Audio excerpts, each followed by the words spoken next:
దాసిని దాసి కుమారుని పంపించే అని అబ్రహాంతో అంటే అబ్రహాం చాలా బాధపడతాడు. అదేంటి ఇట్లా అంటుంది సారా అని.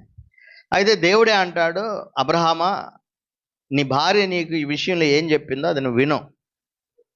అంటే దేవునికి భవిష్యత్తు తెలుసు కాబట్టి అది ఎందుకనేది అది అది మనకి అది సబ్జెక్ట్ కాదు. నీ భార్య మాట విను అన్నప్పుడు ఆయన ఒక నీళ్ళు ఇవన్నీ సిద్ధం చేసి ఆమె భుజాన పెట్టి ఇష్మాయేల్ను హాగర్ను పంపించేశాడు. అది బయర్షబా ప్రాంతం, అది అక్కడ అంత అరణ్య ప్రాంతం అది. సో అక్కడ నీళ్లు ఉండవు, ఓ పొదలు గుట్టలు మాత్రమే ఉంటాయి. సో ఆమె నడిచి కొంత దూరం వెళ్ళిన తర్వాత నీళ్ళు అయిపోయిన తర్వాత ఆమె ఆ పిల్లోని ఒక పొద దగ్గర పడేసి ఒక వింటి వేత దూరాన వెళ్ళి ఆమె బిగ్గరగా ఏడుస్తుంది. అంటే ఆల్మోస్ట్ వాళ్ళు చావు పరిస్థితి. అది అరణ్యంలో ఏమి ఉండవు, భోజనం లేవు, వాటర్ లేవు, చనిపోయే పరిస్థితి. ఆ పిల్లవాడిని చూసి ఆమె రోదిస్తూ ఉన్నప్పుడు దేవుడు ఆమె మొర విని ఒక దేవదూత ద్వారా ఆమెతో మాట్లాడుతూ ఈ విషయాన్ని మనం చూద్దాం. ఆదికాండము 21వ అధ్యాయము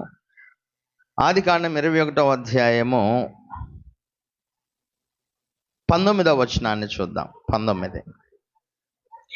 మరియు దేవుడు ఆమె కన్నులు తెరిచినందున ఆమె నీళ్ల ఊట చూచి వెళ్ళి ఆ తిత్తిని నీళ్లతో నింపి చిన్నవాణిని త్రాగనిచ్చెను.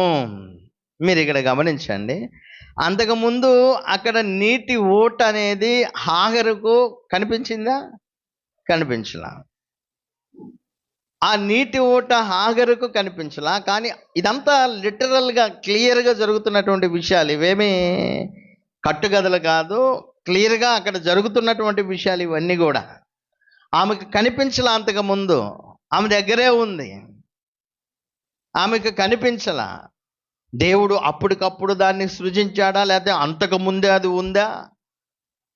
హాగరుకు ఎలా కనిపించలేదు ఇవన్నీ మనకు తెలియదు. కానీ దేవుడు ఎప్పుడైతే హాగరు యొక్క కళ్ళు తెరిచాడో, వాస్తవానికి హాగరుకి భౌతికమైన కళ్ళు కనిపిస్తూనే ఉన్నాయి, కానీ స్పిరిచువల్ ఐస్, ఆ ఆత్మ సంబంధమైనటువంటి నేత్రాలను ఆయన తెరిచినప్పుడు ఆమె అక్కడ నీటి ఓటను చూడగలిగింది.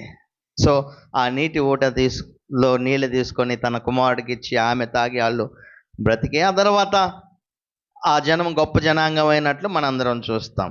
ఇష్మాయేలు యొక్క సంతతి చాలా గొప్ప సంతానంగా దేవుడు ఆశీర్వదించినట్లు మనం చూస్తాం.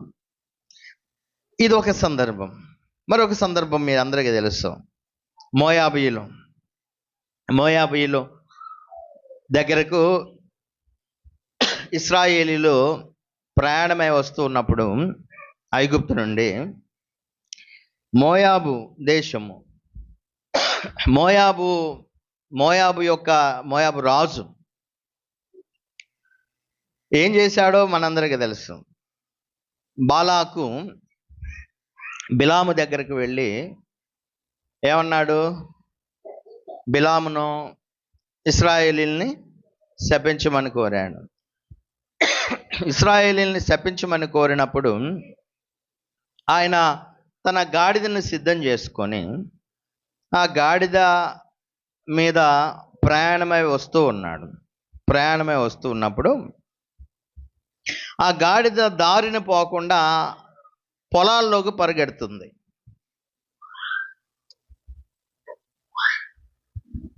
అది స్ట్రైట్గా దారిని పోకుండా అది పొలాల్లోకి పరిగెడుతుంది. దాన్ని కొడతాడు. మరలా ఒక సందున్నటువంటి ప్రాంతంలోకి వెళ్తుంది. అక్కడ కూడా అది సరిగ్గా పరిగెట్టకపోవటం, భయపడుతూ పోతున్నట్లు మనం చూస్తాం. ఇక ఒక సందుగా ఉన్నటువంటి, ఇక దారి లేనటువంటి ఒక ప్రాంతంలోనికి వెళ్ళినప్పుడు గాడిద, ఆయన ఎక్కిన గాడిద ఆ గోడకి అదిమి, ఎవరిని? పైన ఎక్కిన బిలామును గోడకు అదిమి పడేసిద్ది. బిలాము గాడిద మీద నుంచి పడతాడు, గాడిద కూడా కింద పడిపోద్ది. బిలాముకి అర్థం కావట్లా. కర్ర తీసుకొని దాన్ని కొడతాడు. తర్వాత దేవుడు గాడిదకు మాటనిస్తాడు, మనందరికీ తెలుసు. ఆ తర్వాత దేవుడు ఏం చేశాడో ఇక్కడ మనం చూద్దాం. సంఖ్యాకాండము 22వ అధ్యాయం 31వ వచనం. 22వ అధ్యాయము 31వ వచనం. అంతలో యెహోవా బిలాము కన్నులు తెరిచెను గనక దూసిన ఖడ్గము చేత పట్టుకొని త్రోవలో నిలిచి ఉన్న యెహోవా దూతను అతడు చూచి తల వంచి సాష్టాంగ నమస్కారము చేయగా, అంటే గాడిదకు కనిపిస్తున్నాడు దేవుని దూత, కానీ బిలాముకు కనిపించట్లా. దేవుని దూత కనిపించట్లా. ఆయన ఖడ్గాన్ని చేత పట్టుకొని గాడిద ముందు నిలబడ్డప్పుడు గాడిద తను అలాగే తన యజమానిని రక్షించాలనేటువంటి ఉద్దేశంతో అది సరైన త్రోవను కాకుండా పక్కదోవ పరిగెడుతుంది. ఆ తర్వాత సన్నని త్రోవలోకి వెళ్ళింది. ఆ తర్వాత గోడకి అదిమి పెట్టి అతన్ని పడేసి అది పడిపోయింది. ఇదంతా బిలాముకు అర్థం కావట్లా. అసలు ఏం జరుగుతుంది, ఎందుకు గాడిద ఇట్లా ప్రవర్తిస్తుంది అని బిలాముకి ఏమీ అర్థం కావాలా. కానీ దేవుడు ఎప్పుడైతే బిలాము యొక్క కళ్ళు తెరిచాడో, బిలాము యొక్క నేత్రాలను తెరిచాడో, అప్పుడు బిలాము చూడగలుగుతున్నాడు దేవుని యొక్క దూతను. సో ఇక్కడ ఇన్ని సందర్భాలు మనం చూసాం కదా. ఇన్ని సందర్భాల్లో కూడా మనకు అర్థమవుతున్న విషయం ఏంటంటే, మనోనేత్రాలు, ఆత్మీయ నేత్రాలు తెరవబడినప్పుడు కొంతమంది వారు ఈ నేత్రాలతో చూడనటువంటి గొప్ప విషయాలను చూడగలిగి ఉన్నారు. ఈ సృష్టిలో మనకు కనిపించకుండా, ఈ కంటికి కనిపించకుండా దేవుడు చేసేటువంటి గొప్ప కార్యాలు చాలా ఉన్నాయి. మనకు కంటికి కనిపించకుండా జరిగేటువంటి విషయాలు చాలా ఉన్నాయి. అందుకే ఎఫెసీయులకు రాసిన పత్రికలో ఏముందంటే, మనం పోరాడునది శరీరులతో కాదు. మనం పోరాడేది శరీరులతో కాదు. సో ఇక్కడ గమనించాల్సిన విషయం ఏంటంటే, మన మనోనేత్రాలు వెలిగింపబడినప్పుడు దేవుని యొక్క ఆశ్చర్యకరమైన సంగతులను మనము చూడగలుగుతాము. కేవలము భౌతికంగాను లౌకికంగాను లోక సంబంధులుగాను మనం ఆలోచన చేస్తూ ఉంటే దైవీకమైనటువంటి సంగతులను మనము చూడలేము. నేను ఇప్పుడు బిలాము చూసినట్లు దేవదూతను చూస్తారని నేను చెప్పట్లేదు, లేకపోతే హాగరు చూసినట్లు నీటి ఊటను అరణ్యంలో చూస్తారని నేను మీకు చెప్పట్లేదు, లేదా ఎలీషా సేవకుడు చూసినట్లు అగ్ని గుర్రాలు రథాలు మీ పక్కన కనపడతాయని నేను చెప్పట్లేదు. యాజ్ ఏ క్రిస్టియన్గా మనం కూడా ఆత్మీయ నేత్రాలు, మనోనేత్రాలు వెలిగింపబడిన తర్వాత మనం కూడా కొన్ని చూడగలుగుతాము. మనం కొన్ని చూడాలి, అనుభవించాలి. చాలామంది అలా చూడకుండా, అనుభవించకుండా కేవలము సంగతులను పైన మాత్రమే చూస్తూ ఉంటారు. కేవలము వారి కంటికి కనిపించేవి మాత్రమే నమ్ముతూ ఉంటారు. క్రైస్తవులమైనటువంటి మనము వీటికి మించిని చూడాలి. వీటికి మించిని చూడాలి. ఏం చూడాలి? ఉదాహరణ కొన్ని చూద్దాం. దేవుని యొక్క శక్తి, ద పవర్ ఆఫ్ గాడ్, దేవుని యొక్క మహాశక్తిని మనము మన మనోనేత్రాలతో చూడగలగాలి. మనం చూడండి, దేవుని యొక్క శక్తిని మనము మన మనోనేత్రాలతో చూడాలి. ఎఫెసీయులకు రాసిన పత్రిక 1వ అధ్యాయము 17 నుంచి నేను చదువుతాను, జాగ్రత్తగా వినండి. మరియు మీ మనోనేత్రములు, వెలిగింపబడినందున. చూడండి, క్రైస్తవులైనటువంటి వారు ఈ కంటి చూపు అంటే ఈ భౌతికమైనటువంటి ఈ నేత్రాలతో చూసే వాటి విషయం మీదే మనసు పెట్టి అవే నమ్మకూడదు. మనోనేత్రాలు అనేవి ఉన్నవి. దేవుడు వాటిని వెలిగించినప్పుడు ఆత్మ సంబంధమైన సంగతులను మనం చూడగలుగుతాము. వాటిలో ఒకటి దేవుని యొక్క శక్తి. మీ మనోనేత్రములు వెలిగింపబడినందున ఆయన మిమ్మును పిలిచిన పిలుపు వలనైన నిరీక్షణ ఎట్టిదో. పరిశుద్ధులలో ఆయన స్వాస్థ్యం యొక్క మహిమైశ్వర్యం ఎట్టిదో. ఆయన క్రీస్తునందు వినియోగపరిచిన బలాతిశయమును బట్టి విశ్వసించు ఆయన యందు ఆయన చూపుచున్న తన శక్తి యొక్క అపరిమితమైన మహాత్యం ఎట్టిదో మీరు తెలుసుకొనవలనని మన ప్రభు అయిన యేసుక్రీస్తు యొక్క దేవుడైన మహిమా స్వరూపియగు తండ్రి తన్ను తెలుసుకొనుట యందు మీకు జ్ఞానమును ప్రత్యక్షతయును గల మనస్సు అనుగ్రహించినట్లు నేను నా ప్రార్థనల యందు మిమ్మల్ని గూర్చి విజ్ఞాపన చేయుచున్నాను. సో మనము మనోనేత్రాలు వెలిగింపబడినప్పుడు దేవుని యొక్క గొప్ప శక్తిని మనము అనుభవించగలుగుతాము, చూడగలుగుతాము. మీ మనోనేత్రాలు వెలిగింపబడినప్పుడు ఆయన పిలిచిన పిలుపు వలనైన నిరీక్షణ ఎట్టిదో. ఆయన మనలను క్రీస్తు సువార్త ద్వారా పిలిచినప్పుడు ఆ పిలుపు ఎందుకో మనకి తెలిసినప్పుడు ఆ పిలుపు కోసం మనం ఎదురు చూపేదైతే ఉందో దాన్నే నిరీక్షణ. మనం పరలోకం కోసం ఎదురు చూస్తున్నాం కదా, అది ఎట్టిదో కనిపించట్లా. అది భౌతికమైన కంటికి కనిపిస్తుందా? మీకు అర్థమవుతుందా? భౌతికమైన కంటికి కనిపించని దానికోసం మనం నిరీక్షిస్తున్నాము. దానిని గూర్చి అలాగే ఆయన స్వాస్థ్యం యొక్క మహిమైశ్వర్యము. స్వాస్థ్యము అంటే ఇన్హెరిటెన్స్ అంటారు. ఇన్హెరిటెన్స్ అంటే తండ్రులు కుమారులకి ఇచ్చేటువంటి ఆస్తి. దేవుడు మనకిచ్చేటువంటి స్వాస్థ్యము, దాని మహిమైశ్వర్యము, పరలోకపు యొక్క మహిమైశ్వర్యము, ఆ స్వాస్థ్యం యొక్క మహిమైశ్వర్యము, అది మహిమతోనూ ఐశ్వర్యముతోనూ అది విడదీసుకుంటూ చెప్పుకుంటా పోతే అది ఎంతో గొప్పది.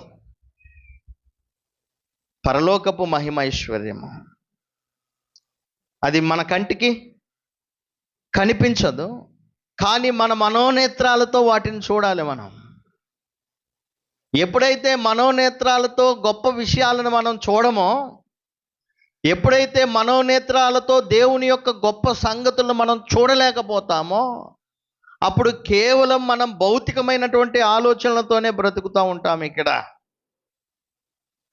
చూడండి, ఆ మహిమైశ్వర్యము అలాగే దేవుని యొక్క బలాతిశయము. ఆయన ఎంత బలాతిశయము! క్రీస్తును మృతులలో నుండి లేపిన ఆయన యొక్క బలాతిశయము,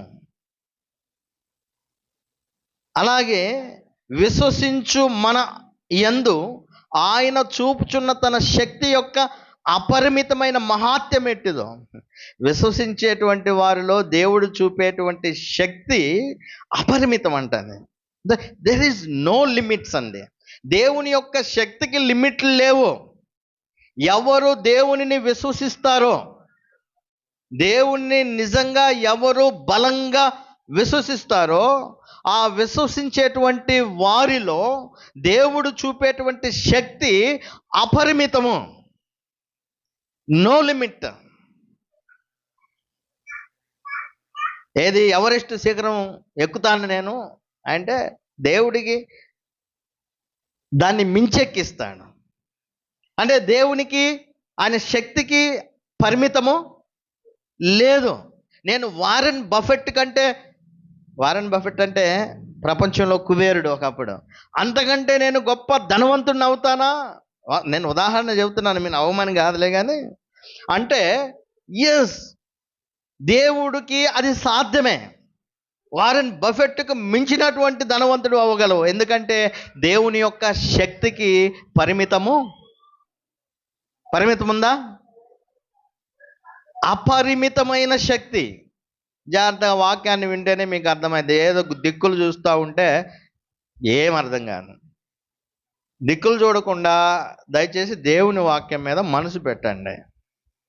సో ఇప్పుడు మనకు కనిపించినవి ఇవన్నీ కూడా ఆయన పిలిచిన పిలుపు వలన ఆయన నిరీక్షణ, అలాగే పరిశుద్ధులలో ఆయన స్వాస్థ్యం యొక్క మహిమైశ్వర్యము, అలాగే ఆయన బలాతిశయము, ఆయన అపరిమితమైన శక్తి, ఇవన్నీ కూడా మన మనోనేత్రాలు వెలిగింపబడినప్పుడు మాత్రమే మనం చూడగలుగుతాము. హాగరు అప్పటిదాకా ఏమి చూడలా, బిలాము ఏమి చూడలా, ఆ పనివాడు ఏమి చూడలే. దేవుడు కన్నులు తెరిచినప్పుడు, అందుకే బిలాము గూర్చి రాస్తూ దేవుడు కన్నులు తెరిచిన వాని దైవోక్తి అన్నట్లు చాలా సందర్భాల్లో రాస్తూ ఉంటాడు బిలామును గూర్చి. సో ఇప్పుడు క్రిస్టియన్గా, క్రైస్తవులుగా మన మనోనేత్రాలు కూడా వెలిగింపబడి మనం చూడాలి. మనకు కనిపించిన సంగతులను మనం చూస్తూ ఉండాలి, అనుభవిస్తూ ఉండాలి. దేవుని యొక్క అపరిమితమైన శక్తి అనుభవిస్తున్నావా? విశ్వసించినటువంటి వారిలో దేవుడు చూపించే అపరిమితమైన శక్తి, పరిమితం లేదు దానికి. ఆ నిరీక్షణ ఎట్టిదో అర్థమవుతుందా? ఆ స్వాస్థ్యం యొక్క విలువ, ఆ మహిమైశ్వర్యం ఎట్టిదో చూస్తున్నారా మీరు? ఇవి చూస్తే మీకు అర్థమైద్ది దేవుని యొక్క గొప్పతనము, దేవుని యొక్క ప్రభావము, దేవుని యొక్క గొప్ప శక్తి. నిజంగా కన్నులు తెరిచినప్పుడు వాడు, అరే ఇన్ని అగ్ని రథాలా, దేవుడు ఇంత శక్తివంతుడా? అదేంటి, అరణ్యంలో ఏమి లేని దగ్గర ఓటొచ్చి నీళ్లు బతకగలిగాం మేము. అరే దేవుడు ఇంత శక్తిమంతుడా? అరే ఎదురు నిలబడినటువంటి దేవదూత ఖడ్గం తీసుకొని వచ్చి నిలబడటం నేను చూడలేకపోయాను, ఇప్పుడు నా కళ్ళు తెరవబడితే నేను చూడగలిగాను. దేవుడు ఎంత శక్తిమంతుడా అని వాళ్ళు అన్నట్లుగా మనం కూడా క్రైస్తవులంగా మన మనోనేత్రాలు వెలిగింపబడినప్పుడు దేవుని యొక్క శక్తిని మనము చూడగలుగుతాము. అలా చూడకపోవటం వల్లనే మనం ఇంకా వీక్ క్రిస్టియన్స్, బలహీనమైన క్రైస్తవులము, సంగతులను పైనే చూస్తూ ఉంటాము. మరొక వచనం గమనిద్దాం. కొలస్సీలకు రాసిన పత్రిక 1వ అధ్యాయము, కొలస్సీలకు రాసిన పత్రిక 1వ అధ్యాయము 28, 29 వచనాలు. ప్రతి మనుషుని క్రీస్తునందు సంపూర్ణునిగా చేసి ఆయన ఎదుట నిలవబెట్టవలనని సమస్త విధములైన జ్ఞానముతో మేము ప్రతి మనుషునికి బుద్ధి చెప్పొచ్చు, ప్రతి మనుషునికి బోధించచ్చు, ఆయనను ప్రకటించుచున్నాము. అందు నిమిత్తము నాలో బలముగా కార్యసిద్ధి కలగజేయు ఆయన క్రియాశక్తిని బట్టి నేను పోరాడుచు ప్రయాసపడుచున్నాను. పౌలు పోరాడుతున్నాడు, ప్రయాసపడుతున్నాడు. ప్రతి మనుషుణ్ణి కూడా క్రీస్తులో సంపూర్ణునిగా నిలవబెట్టాలి అనేది ఆయన తపన. ఆయన ఎవరికైతే వాక్యాన్ని బోధించి క్రీస్తులోనికి తీసుకొచ్చాడో ఆ క్రీస్తు నందున్నటువంటి సంఘ సభ్యులను పరిపూర్ణులుగా చేయాలి. అంటే వీక్గా ఉండకూడదు, వాళ్ళు స్పిరిచువల్ లైఫ్లో ఆత్మీయ విషయాల్లో వీక్గా ఉండకూడదు, అవిశ్వాసులుగా ఉండకూడదు, నిరీక్షణ లేని వారుగా ఉండకూడదు, ప్రేమ లేని వారుగా ఉండకూడదు, దేవుని యొక్క గొప్పతనం ఎరగని వారుగా ఉండకూడదు. వాళ్ళు దేవుని యొక్క చిత్తాన్ని పరిపూర్ణంగా గ్రహించాలి. కాబట్టి సేవకుడైనటువంటి పౌలు ప్రయాసపడుతున్నాడు, శ్రమ పడుతున్నాడు వాళ్ళని సంపూర్ణులుగా చేయటానికి. అయితే చాలామంది ఏమనుకుంటారంటే పౌలు యొక్క భౌతికమైనటువంటి విషయాలు మాత్రమే చూస్తారు. అంటే అరే పౌలు ఎంత కష్టపడుతున్నాడు, పౌలు ఎంత ప్రయాసపడుతున్నాడు, ఆయన గొంతు కూడా పోవట్లేదు, అంతగా అరిచి చెబుతున్నాడు. అరే సంఘ సభ్యులు కూర్చొని ఆయన ఏడుస్తున్నాడు. అంటే చాలా సందర్భాలు మనం చూస్తాం. మీ విషయంలో నాకు ప్రసవ వేదన మరలా కలుగుతుంది, ఎందుకంటే క్రీస్తు స్వరూపం మీలో ఏర్పడట్లేదు, అందుకని మీ విషయంలో నాకు ప్రసవ వేదన కలుగుతుంది అంటాడు. కాబట్టి ఇక్కడ మనం బయటికి కనిపించే విషయాలు ఏంటంటే, పౌలు కష్టము శ్రమ మాత్రమే కనబడుతుంది. ఇందాక సహోదరులు ఏలియా గారు ఒక ప్రార్థన చేశారు, సహోదరులు భుజస్కంధాల మీద వేసుకొని ఈ కోడికలు ఇలా జరిపిస్తున్నాడు అని. భౌతికంగా చూస్తే అలాగే ఉంటుంది. అంటే పౌలు చేసినటువంటి పని, లేకపోతే మనం చేసేటువంటి పనులు కూడా మనమేదో మన శక్తి చేత మనం ప్రయాసపడుతున్నాం, మనం బలం చేత మనం ప్రయాసపడుతున్నామని అనిపిస్తుంది భౌతికంగా చూస్తే. కానీ ఇక్కడ వాక్యాన్ని గమనిస్తే, ఇక్కడ ఒక విషయాన్ని మనోనేత్రాలు వెలిగింపబడి మనం చూడగలిగితే, ఇదంతా జరుగుతుంది దేనివల్ల 29వ వచనంలో చెప్తాడు ఏమని, అందు నిమిత్తము నాలో బలముగా కార్యసిద్ధి కలగజేయు ఆయన క్రియాశక్తిని బట్టి నేను పోరాడుచు ప్రయాసపడుచున్నాను. అంటే ఫైనల్గా ఇదంతా జరుగుతుంది ఎవరి వల్ల అంటే దేవుని యొక్క క్రియాశక్తి. హీ కెన్ డూ, ఆయన చెయ్యగలుగుతాడు. ఆయన ఎలా చేస్తాడు? నా జేబులోకి ఇప్పుడు డబ్బులు రావాలా, లేకపోతే భోజనాలు ఏర్పాటు చేయాలా, లేకపోతే వీటికి టెంట్స్కి వాటికి ఏమన్నా ఖర్చు పెట్టాలా, లేకపోతే సహోదరులకి ఏదన్నా చేయాలా? ఇదంతా చేయటానికి, ఒకవేళ చూడటానికి భౌతికంగా ఎలా అనిపిస్తుంది అంటే, ఈయనేదో భుజస్కంధాల మీద వేసుకొని చేస్తున్నట్లు అని అనిపిస్తుందే కానీ, బట్ వెనక ఏం జరుగుతుంది? దేవుని యొక్క క్రియాశక్తి వలనే మనం ఆ పని చేయగలుగుతున్నాము. అంటే వీ డోంట్ నో. అంటే మనం భౌతికంగా ఆలోచిస్తే మాత్రం కనిపించదు ఇదంతా. మనం ఈ కళ్ళతో, ఈ మనసుతో, ఈ భౌతికంగా మనం చూస్తే ఏం జరుగుతుందో అర్థం కాదు, లేకపోతే మనుషులు చేస్తున్నారని అనుకుంటాము. కానీ మనోనేత్రాలు మనకు వెలిగింపబడినప్పుడు అది చూడాలి మనం. ఇదంతా చేస్తుంది ఎవరు? దేవుని యొక్క క్రియాశక్తి. దేవుని యొక్క క్రియాశక్తి మనం మనోనేత్రాలతో చూడాలి వాటిని. క్రైస్తవులం అలా చూస్తున్నామా, లేక సంగతులను పైనే చూస్తూ ఉన్నామా? What ever you do for Christ, క్రీస్తు కోసం నువ్వేమేమి చేస్తున్నావో అవన్నీ కూడా దేవుడు నీ పక్షాన ఉండి నీ తరపున నిలబడి కనిపించకుండా ఆయన క్రియాశక్తి మనలో పనిచేయటం వల్ల మనం ఇవన్నీ చేయగలుగుతున్నాము. ఇలా నమ్మగలిగితే గొప్ప కార్యాలు చేస్తారు మీరు దేవుని కోసం. గొప్ప కార్యాలు చేస్తాం మనం దేవుని కోసం. నమ్మకే ఈ బాధలంతా. సరే, దేవుని వాక్యాన్ని సరిగ్గా వింటేనే కదా ఈ విశ్వాసం ఇదంతా తెలిసేది. వినాలి, నమ్మాలి.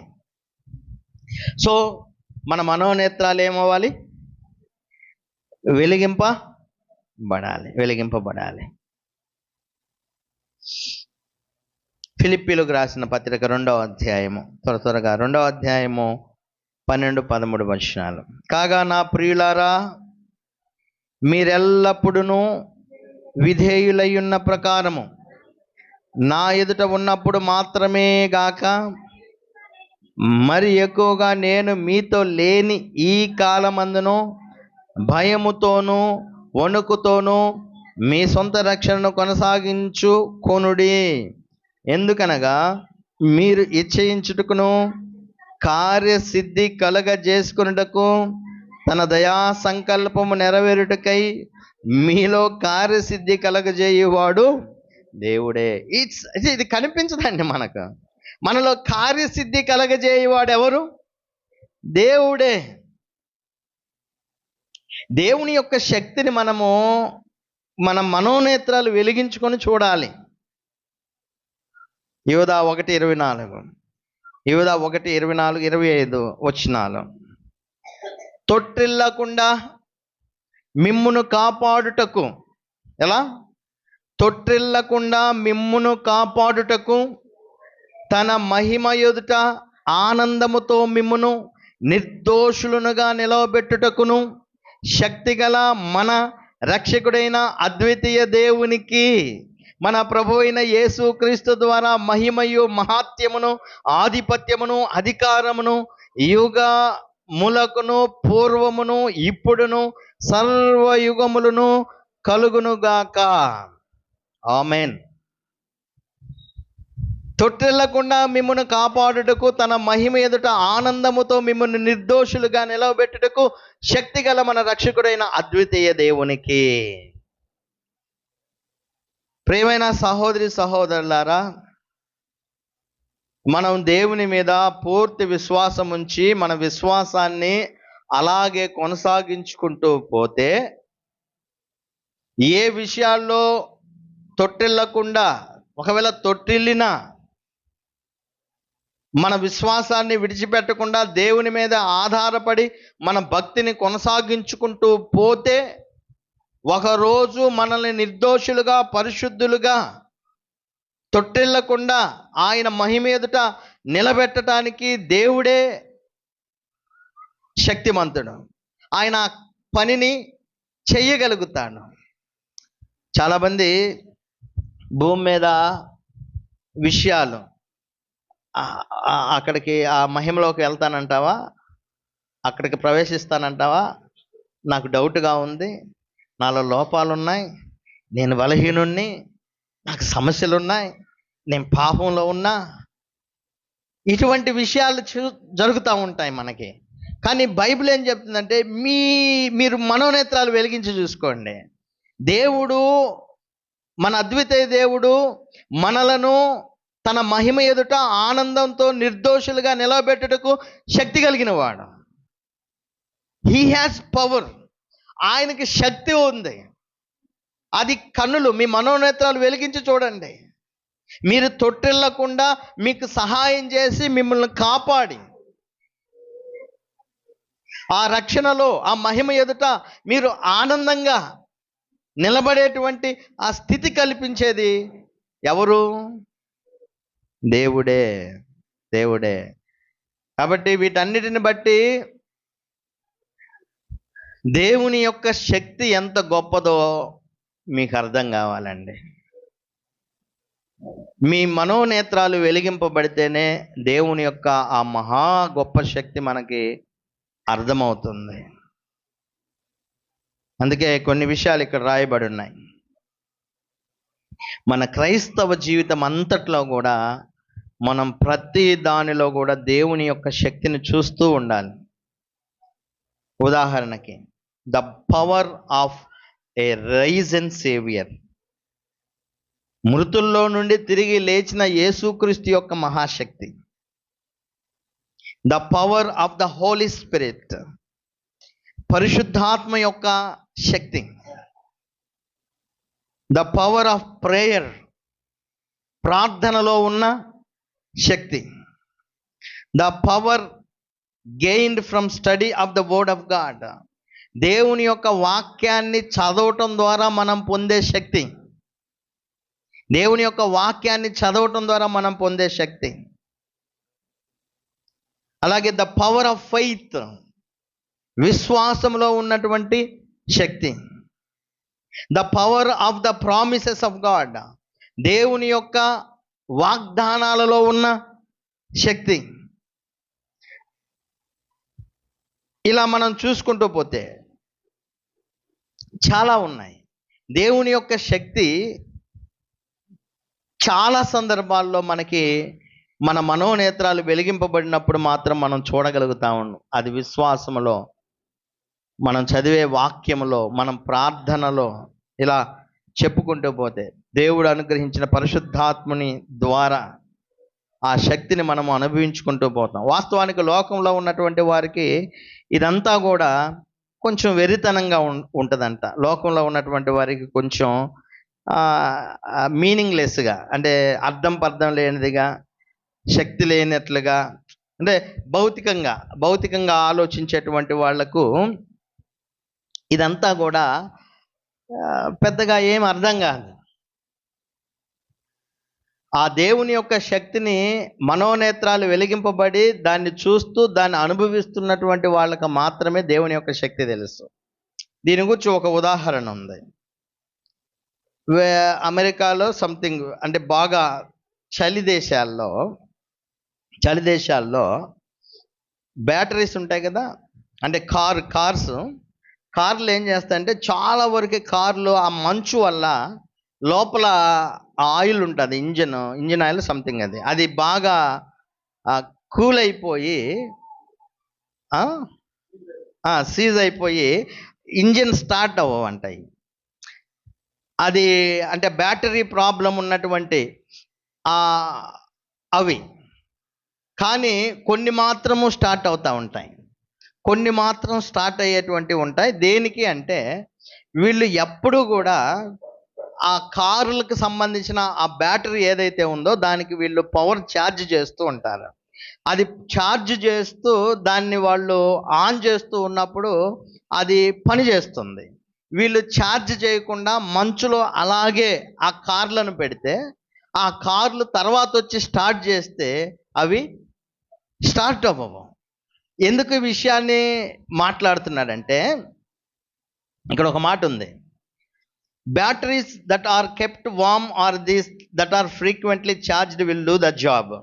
అంటే ఎప్పుడు బ్యాటరీకి ఛార్జింగ్ పెడుతూ వాడుతూ ఉన్నటువంటి మాత్రమే, అంటే ఛార్జింగ్ పెడుతూ వాడుతున్నటువంటి మాత్రమే పనిచేస్తాయి. అన్యూజ్డ్ బ్యాటరీస్ ఫ్రీజ్ అనమాట. అంటే యూజ్ చేయనటువంటి బ్యాటరీస్ లేకపోతే పవర్ ఇవ్వనటువంటి బ్యాటరీస్ ఫ్రీజ్ అయిపోతాయి. అంటే ఫ్రీజ్ అంటే మంచుతో ఇదైపోతాయి, స్ట్రక్ అయిపోతాయి.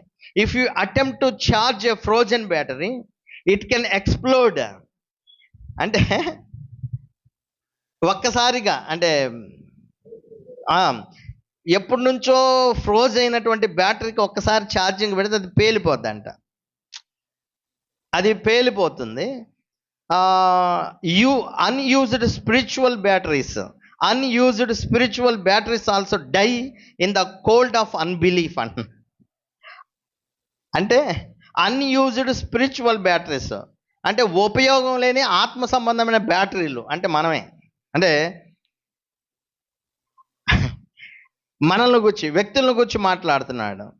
Also die in the cold of unbelief అంటే అపనమ్మకము అనేటువంటి మంచులో, చలిలో ఉన్నటువంటి బ్యాటరీలు, స్పిరిచువల్ బ్యాటరీస్ ఏమవుతాయి? చస్తాయి, వాటికి శక్తి ఉండదు అంటాడు. సో ఇక్కడ గమనించాలి, మనం ఎప్పుడూ కూడా మన మనోనేత్రాలు వెలిగింపబడినప్పుడు మనము దేవుని యొక్క శక్తిని మనము అనుభవించగలుగుతాము, అలాగే చూడగలుగుతాము. ఇంకొక విషయాన్ని మీరు గమనిస్తే ఈ రాజుల గ్రంథంలోనే ఒక మాట అంటాడు ఎలీషా. ఏమంటే, భయపడవద్దు, మన పక్షముననున్నవారు వారికంటే అధికులై ఉన్నారని చెప్పి. మన పక్షముననున్నవారు వారికంటే అధికులు. ఎప్పుడైతే కళ్ళు తెరవబడ్డాయో అప్పుడు చూసి ఆహా నిజమే, అక్కడ ఆ చుట్టూ ఉన్నటువంటి ఆ నలుదిక్కుల ఉన్న సైన్యము కంటే దేవుని యొక్క సైన్యం పర్వతాలను మొత్తం ఇలా చుట్టూ ఉంటాయి చూసా అగ్నిరథాలు, అవి చాలా గొప్పవని అప్పుడు ఆయనకు అర్థమైంది.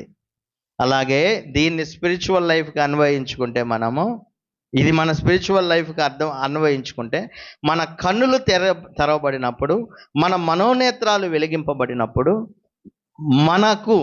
మన చుట్టూ, మన వైపు దేవుడు ఇచ్చేటువంటి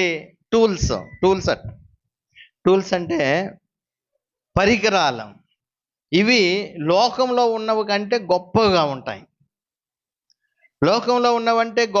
అందుకే కొంతమంది బయట జరిగేటువంటి విషయాలకు భయపడతా ఉంటారు, ప్రాబ్లమ్స్కి భయపడుతుంటారు, ఎనిమీస్కి భయపడతా ఉంటారు. నేను శక్తిహీనుణ్ణి, నేనేమి చేయలేను, నేను బలహీనుణ్ణి, నాకు డబ్బు లేదు, నేను శత్రువులతో జయించలేను, లేకపోతే ఈ సమస్యతో నేను పోరాడలేను, ఈ విధమైనటువంటి విధానాలు మనం చూస్తూ ఉంటాము. కానీ ఈయనలాగా, ఈ వ్యక్తిలాగా మనం కూడా మనం మనోనేత్రాలు వెలిగింపబడితే ఎలీషా అన్న మాటలు మనకు గుర్తు రావాలి. అదేంటంటే, మన పక్షాన ఉన్నవారు వారికంటే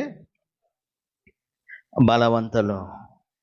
అందుకే కొరింథీయులకు రాసినటువంటి మొదటి పత్రిక 10వ అధ్యాయము 3వ వచనంలో, మేము శరీరధారులమై నడుచుకొనుచున్నను, శరీర ప్రకారము యుద్ధము చేయం. అంటే మనం స్పిరిచువల్ బ్యాటిల్, అంటే ఆత్మ సంబంధమైన పోరాటం మనం పోరాడుతూ ఉన్నామండి. క్రైస్తవులు సాతానుతో, వాని దూతలతో పోరాడుతున్నారు. వాళ్ళ దూతలతో, సాతానుతో మనం పోరాడుతున్నప్పుడు దానికి తగినటువంటి పరికరాలు దేవుడు మన చుట్టూ ఉంచుతాడు, మనతో ఉంచుతాడు, మనకు అవైలబుల్ ఉంటాయి. అందుకే పౌలు ఏమంటున్నాడంటే, ఆ పరికరాలు ఏంటో చూద్దాం త్వరగా. మేము శరీర ప్రకారం యుద్ధం చేయము, మా యుద్ధోపకరణాలు శరీర సంబంధమైనవి కావు, కానీ దేవుని దుర్గములను పడద్రోజాలనంత బలము గలవై, మేము వితర్కములను, దేవుని గూర్చిన జ్ఞానమును అడ్డగించు ప్రతి ఆటంకమును పడద్రోసి, ప్రతి ఆలోచనను క్రీస్తుకు లోబడినట్లు చెరపట్టి, మీరు సంపూర్ణ విధేయతను కనపరిచినప్పుడు సమస్త అవిధేయతకు ప్రతిదండన చేయ సిద్ధపడి ఉన్నాము. మా దగ్గర ఉన్న ఆయుధాలు మామూలుగా కాదు. దేవుని గూర్చిన జ్ఞానాన్ని అడ్డగించే ఎంత వితర్కాలైనా, ఎంత అవిశ్వాసపు తలంపులైనా, ఎంత లోకంలో ఉన్న సిద్ధాంతాలైనా వాటన్నిటినీ చెరపట్టుకొని అన్నిటినీ క్రీస్తు ఆలోచనలకు లోపరిచి ఆయన పాదాల కింద పెట్టేస్తాం. అంత శక్తి మా దగ్గర ఉంది, మా దగ్గర ఉన్న ఆయుధాలకు ఉంది అని పౌలు మాట్లాడుతున్నాడు. అందుకే ఎఫెసీలకు రాసిన పత్రిక మీరు చూడండి, ఎఫెసీ 6:10 అంటాడు. ఎఫెసీ 6:10 నుంచి, తుదకు ప్రభు యొక్క మహాశక్తిని బట్టి, ప్రభు యొక్క మహాశక్తిని బట్టి. మనం ఏమంటే పై సంగతులు చూస్తే ఆయన బలము, ఆయన శక్తి, ఆయన ప్రభావం మీద మనము ఆధారపడము. మన ఇక్కడిక్కడ నేత్రాలు అంటే ఈ భౌతిక సంబంధమైన వాటి మీదే మనసు పెడతా ఉంటాము. ఇది చేయలేకపోయామే, అది చేయలేకపోయామే, ఇది సంపాదించలేకపోయామే, నాకు శక్తి చాలదు, నాకు బలం చాలదు. కానీ ఆత్మీయ నేత్రాలు వెలిగింపబడి, మనోనేత్రాలు వెలిగింపబడితే దేవుని యొక్క గొప్ప శక్తిని మీరు చూడగలుగుతారు. అలాగే ఆయన ఇచ్చేటువంటి ఆత్మ సంబంధమైన ఆయుధాలను ధరించుకొని ప్రతి సాతాను యొక్క శక్తులను ఎదిరించగలిగిన ఆ బలం మీకుంటుంది. అందుకే ఎఫెసీ 6:10 అంటాడు, తుదకు ప్రభు యొక్క మహాశక్తిని బట్టి ఆయన యందు బలవంతులై ఉండండి, ఆయన యందు బలవంతులై ఉండండి. మీరు అపవాది అనగా సాతాను తంత్రములను ఎదిరించుటకు శక్తిమంతులగునట్లు దేవుడిచ్చు సర్వాంగ కవచమును ధరించుకోండి. దేవుడిచ్చు సర్వాంగ కవచాన్ని ధరించుకోండి. ఏలయనగా మనం పోరాడునది శరీరాలతో కాదు గాని ప్రధానులతో, అధికారులతో, ప్రస్తుత అంధకార సంబంధులకు లోకనాథులతో, ఆకాశ మండలమందున్న దురాత్మల సమూహములతో పోరాడుచున్నాము. అందుచేత మీరు ఆపద్దినమందు వారిని ఎదిరించుటకు సమస్తమును నెరవేర్చిన వారే నిలవబడుటకు శక్తిమంతులగునట్లు దేవుడిచ్చు సర్వాంగ కవచమును ధరించుకోండి. యాజ్ ఎ సోల్జర్గా మీరు ఇక్కడ మిమ్మల్ని మీరు ఊహించుకోండి. ఒక సైనికుడిగా, యుద్ధానికి వెళ్ళినటువంటి ఒక సైనికుడిగా మిమ్మల్ని మీరు ఊహించుకోండి. ఒక అపవాది యొక్క దూతలను, లేకపోతే అపవాదికి ఎదురుగా నిలబడటానికి వెళ్ళినటువంటి ఒక సైన్యలో ఉన్నటువంటి ఒక సోల్జర్గా మీరు ఊహించుకుంటే, మీరు అన్నీ నెరవేర్చి పర్ఫెక్ట్గా దేవుని ముందు విజయాన్ని పొంది నిలబడిన వాళ్ళుగా ఉండగలుగుతారు. ఎలా అంటే దేవుడిచ్చు సర్వాంగ కవచాన్ని ధరించుకోవాలి. దేవుడిచ్చు సర్వాంగ కవచాన్ని ధరించుకోవాలి. ఏంటది? కంటికి కనిపించవయి మనోనేత్రాలు వెలిగింపబడితే అప్పుడు అర్థమైద్ది, ఇదే అని. కంటికి కనిపించేవి కాదవి. అవేంటి? సత్యము అనే దట్టి, అలాగే నీతి అనే మైమరువు. నేను నాకు సమయం లేదు, కానీ actual I want to show them on the screen. నేను విత్ డయాగ్రామ్స్తో ప్రొజెక్టర్ పెట్టి నేను స్క్రీన్ చూపిద్దామని అనుకున్నాను. భవిష్యత్తులో అదే పని చేస్తాను. I will prepare for it. అయితే ప్రస్తుతానికి మీకు అర్థం చేసుకోండి దీన్ని. ఒక సైనికుడికి భౌతికంగా కనిపించేటువంటి వాటిని ఆత్మీయమైనటువంటి వాటికి ముడిపెడుతూ ఇక్కడ చెబుతున్నాడు. ఏమేమి ధరించుకోవాలంటే మనము సత్యము, అలాగే నీతి, ఆ తర్వాత సిద్ధ మనస్సు, ఆ తర్వాత విశ్వాసము, ఆ తర్వాత విశ్వాసము తర్వాత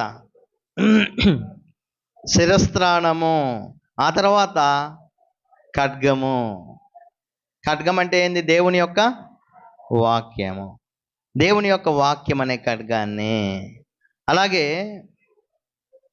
శిరస్త్రాణం అంటే రక్షణ అనే శిరస్త్రాణము.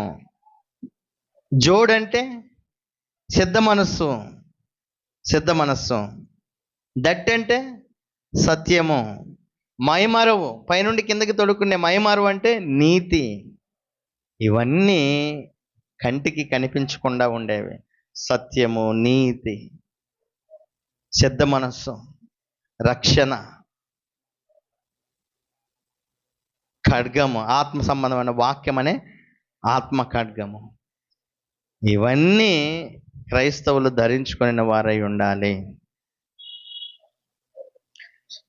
సీరియస్గా తీసుకోవాలి. మనం మనోనేత్రాలు వెలిగింపబడిన వారమై ఉండాలి.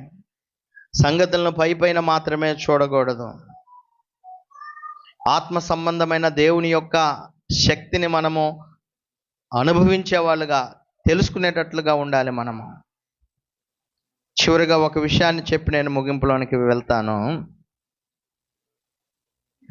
లోకంలో ఉన్న చాలామంది క్రైస్తవులము ఇలా మన మనోనేత్రాలు వెలిగించుకొని సంగతులను చూడాలండి. మనము దేవుని యొక్క శక్తిని చూడాలి. క్రైస్తవులమైన మనం మన మనోనేత్రాలు వెలిగింపబడి దేవుడు మనకిచ్చేటువంటి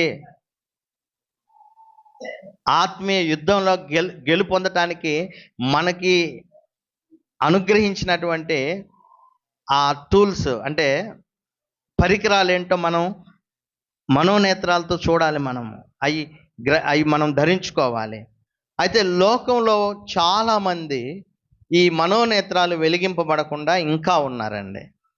లోకంలో ఉన్న చాలామంది ఈ మనోనేత్రాలు వెలిగింపబడకుండా ఇక్కడ విషయాలను మాత్రమే చూస్తూ ఉన్నటువంటి వాళ్ళు ఉన్నారు. అందుకే కొరింథీయులకు రాసిన 2వ పత్రికలో ఒక మాట ఉంది. కొరింథీయులకు రాసినటువంటి 2వ పత్రిక 4వ అధ్యాయము 4వ వచనంలో ఒక మాట ఉంది. అదేంటంటే, దేవుని స్వరూపి అయ్యున్న క్రీస్తు మహిమను కనపరచు సువార్త ప్రకాశము వారికి ప్రకాశింపకుండా నిమిత్తము ఈ యుగ సంబంధమైన దేవత అవిశ్వాసులైన వారి మనోనేత్రాలకు గుడ్డితనము కలుగజేసెను.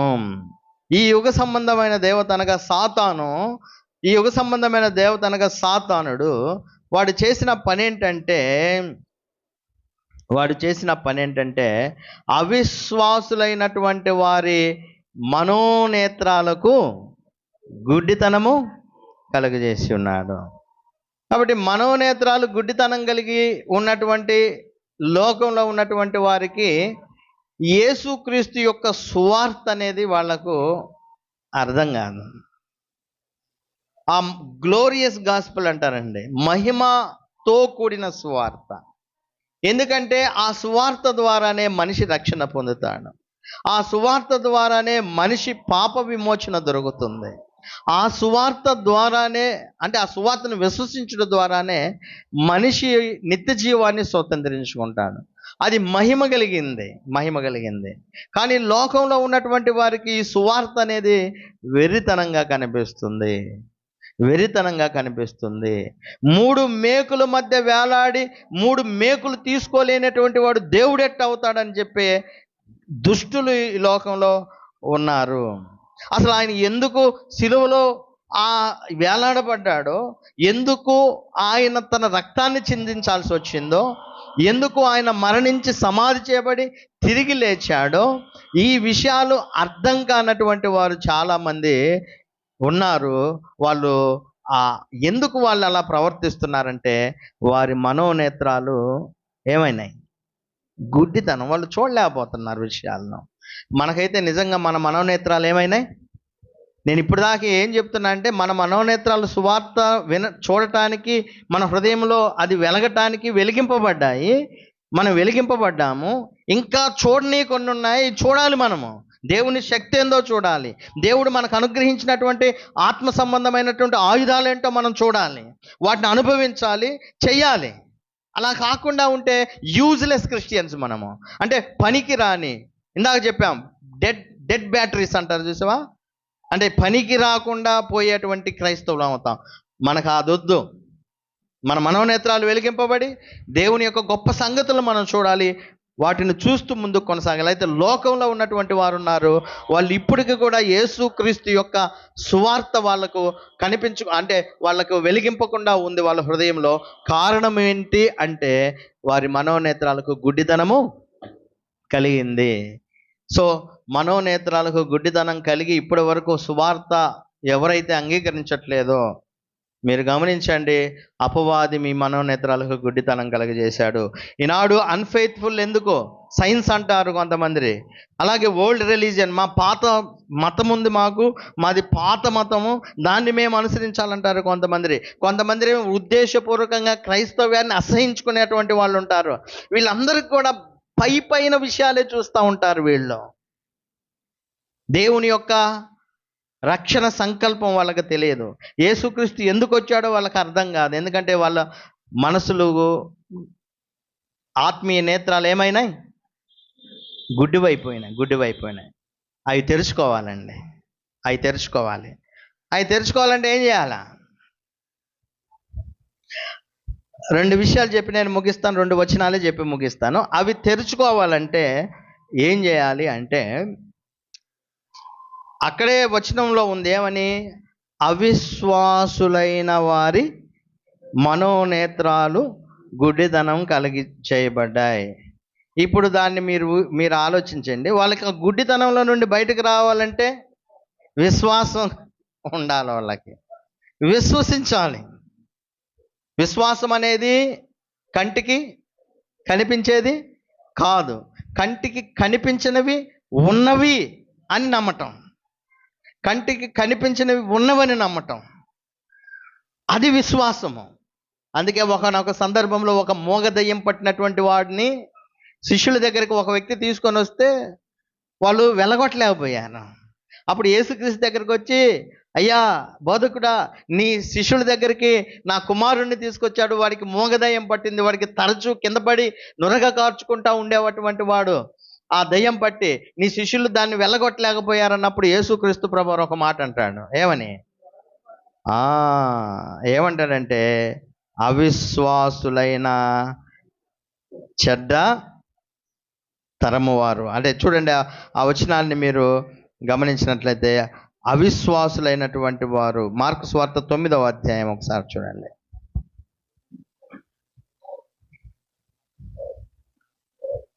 ఈ విషయాన్ని మీరు చూస్తే 19వ వచనం చూడండి. అందుకైనా మార్కు 9:19, విశ్వాసము లేని తరము వారలారా, నేను ఎంతకాలం మీతో ఉందును. చాలు.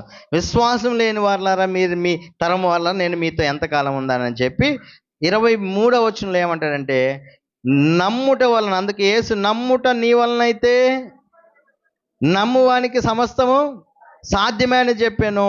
24వ వచనం, వెంటనే ఆ చిన్నవాని తండ్రి అంటున్నాడు, నమ్ముచున్నాను, నాకు అపనమ్మకం ఉండకుండా సహాయము చేయని కన్నీళ్లు విడిచి బిగ్గరగా చెప్పాడు. కింద ఫుట్ నోట్లో ఏముందంటే కన్నీళ్లు విడిచాడు. ఒకసారి ఆలోచించండి, యేసుక్రీస్తు అవిశ్వాసం లేని చెడ్డతరం అంది ఎవరినో తెలుసా? ఎవరిని? వీళ్ళనే. అంటే ఈ తండ్రి ఇప్పుడు ఎందుకు అంటున్నాడు ఆ మాట? కన్నీళ్ళు విడిచి అవిశ్వాసం లేకుండా నాకు సహాయం చేయని కన్నీళ్ళు విడిచి ఇప్పుడు చెబుతున్నాడంటే, అంతకుముందు అతనికి ఏం లేదు, సరిగ్గా నమ్మలా, సరిగ్గా విశ్వసించలా. మనోనేత్రాలకు గుడ్డితనం కలిగినటువంటి వాళ్ళు ఏడవండి, ఏడ్చి అయ్యా నాకు అవిశ్వాసం లేకుండా సహాయం చేయి. కీర్తన గ్రంథము 119:18. ఈ చదువు అది ఒక్కటి చదవండి. ఇంకొకటి చెప్తాను, హెబ్రీ 11:6 కూడా. విశ్వాసం లేకుండా దేవునికి ఇష్టడై ఉండుట అసాధ్యం. యాకోబు 4:8, దేవుని వద్దకు రండి, అప్పుడు ఆయన మీ వద్దకు వస్తాడు. ఫస్ట్ మనం చేయాల్సిన పని అది. ఆ తర్వాత చివరిగా కీర్తన 119:18 అంటాడు, నేను నీ ధర్మశాస్త్రమునందు ఆశ్చర్యమైన సంగతులను చూచినట్లు నా కన్నులు తెరువుము. Open my eyes. నీ వాక్యములో ఉన్నటువంటి సంగతులను తెలుసుకోవటానికి నా కళ్ళను తెరువు. అంటే ఈ కళ్ళు కనిపిస్తూనే ఉంటాయి మనకి, కానీ ఏం అర్థం కాదు. కానీ మనోనేత్రాలను ఎప్పుడైతే మనం వెలిగించుకుంటామో దేవుని యొక్క ఆశ్చర్యకరమైన సంగతులు మనకు అర్థమవుతాయి. సో ఇప్పుడు మన మనోనేత్రాలకు గుడ్డితనం కలిగి సువార్తను నమ్మకపోతే మనం చేయాల్సిన పని ఏంటంటే, ఇప్పుడే అవిశ్వాసాన్ని విడిచిపెట్టండి, అపనమ్మకాన్ని తీసివేయండి, దేవుని సువార్తను విశ్వసించండి, దేవుని వాక్యం ఏది చెప్పిందో దాన్ని నమ్మండి.